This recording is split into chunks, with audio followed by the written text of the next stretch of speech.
What are we doing today, Antoine? We're going to Pirates Cove. We're taking our bikes there, and along the way, we're going to stop at several places and tell you guys some tips for summer training. Yes.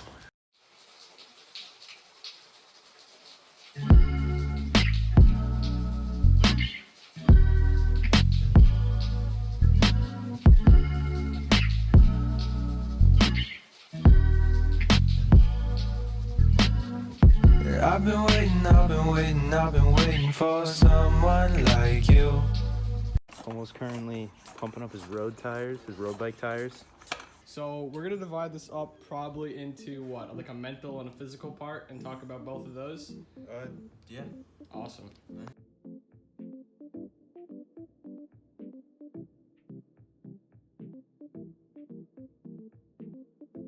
So, summer training. It's an exciting time, but also a boring time because you're doing a lot of monotonous mileage, and it can suck at times. But I think we can both agree that there's like a physical and a mental side to staying fit, to getting fit through summer training. Obviously, that starts with easing into it with mileage, and something that Anthony's going to talk about real quick. One of the questions I had for my coach was like, why can't summer training be treated as a season in itself? And that meaning you start off with mileage, you build mileage, and 4 weeks out from the end of summer training, you work on speed work. And it's kind of built off the premises of in winter track, you take the fitness from winter track and then you carry that over to spring track. Why can't you do that with summer training and cross country? And the answer that we got was that summer months are basically crucial for building aerobic capacity. And in that time, it's your body also needs a break. So that's kind of on the physical side. Your muscles have gone through so much through the course of the school year and all those 3 seasons, cross country, winter track, and spring track. You need a break physically and also mentally from the stressful, fast-paced mileage, which is why summer training is meant to be just building aerobic base. Yeah.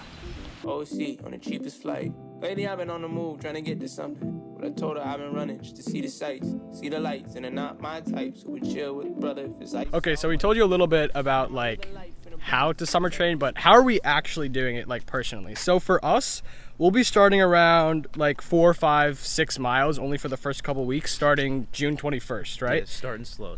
Yeah, starting pretty slow, starting with low mileage. Then in July, we're gonna get up to 6, 7 miles a day. And through July, we're really gonna start to build mileage. And also, we're gonna implement some threshold training, which is about a minute slower than your 5K pace. And what does threshold training actually do? And a dog and a job and a white fence off where the white kids walk. Well, have I been lost?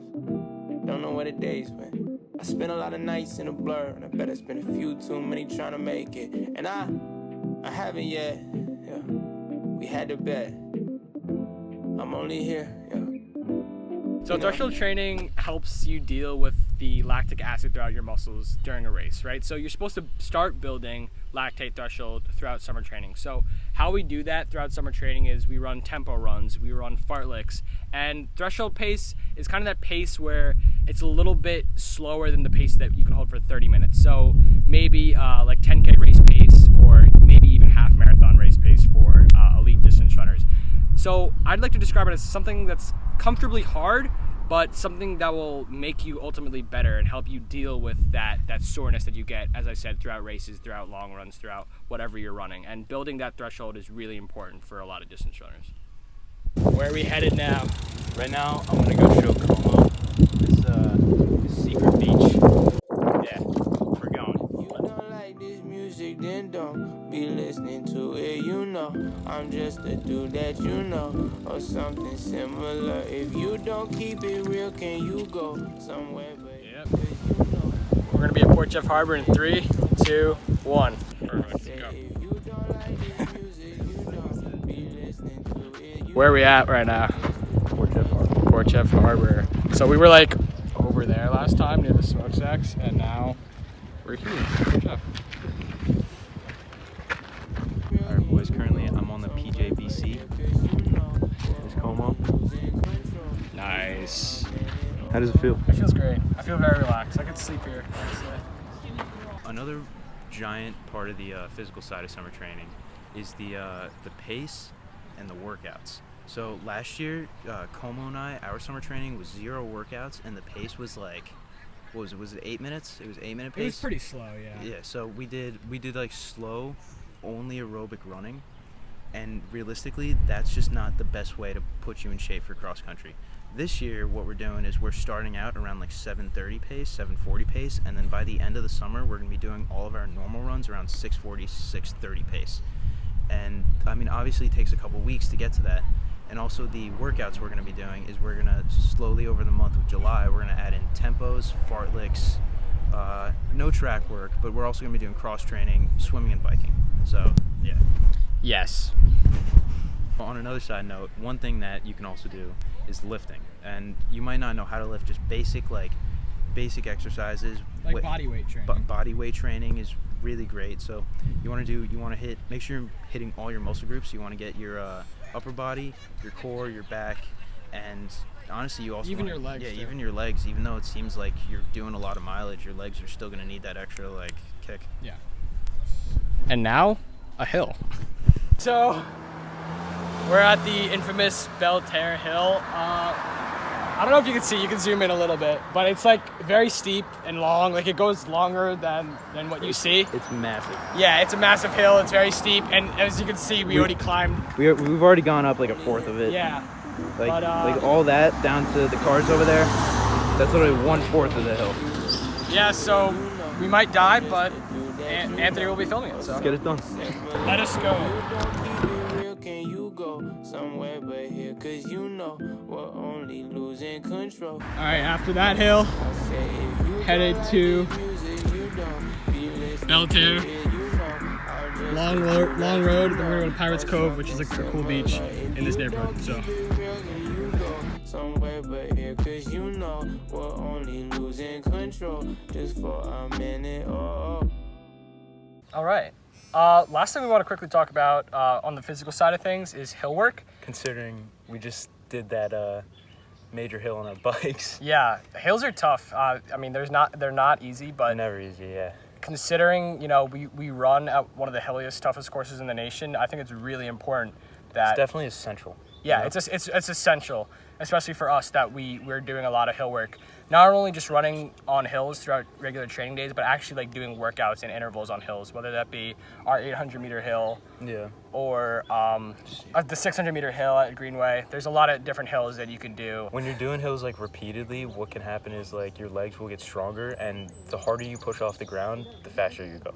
Also, you work out different muscles when you're going up a hill, and those muscles are very important for just regular running mechanics and being more efficient in your stride. Yeah. Now let's get to the mental side of things. That's nice. Oh, wow. Yeah.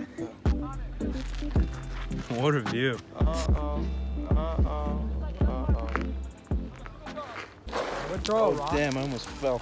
I would throw a rock, but I don't want to like hit someone. Yeah, I wouldn't. We made it to Pirates Cove. We're currently sliding down a sand cliff. But yeah, it's so It nice. was really cloudy earlier today, but Yeah, now you can it's- see Now it's so sunny. very nice. The The mental side of things. I like to think of it in terms of like a push-pull, right? So like, what are you pulled towards? Like, what's like your goal? And then like, why are you pushing towards that? You know what I mean? Take for example last season, right? So summer training, I came off missing all of spring track. I was injured for basically 5 months, breaking my ankle, missing all of spring track. And you know, I saw Anthony running a lot of fast times, and I was like, hey, we were neck and neck in cross country the year before and in winter track. You know, maybe I have the capability to run fast. I was really pushed by just the inner motivation to like, I don't know, prove myself, I guess, to myself, because I knew I had the capability to run fast. And I was kind of pulled by the fact that I could be in the top 7, and you know, I really wanted to have a shot at states with a lot of really good guys like Anthony, Andrew, Justin Zhang, Mecca, Harrison, Thornton, Minsab, so many people that were really working hard, and I wanted to be a part of that group, a part of that top 7, you know, aiming for a shot at states. Wait, watch this.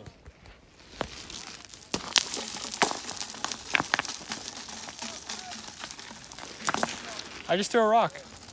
It took me a full year to cut off 4 seconds of my time.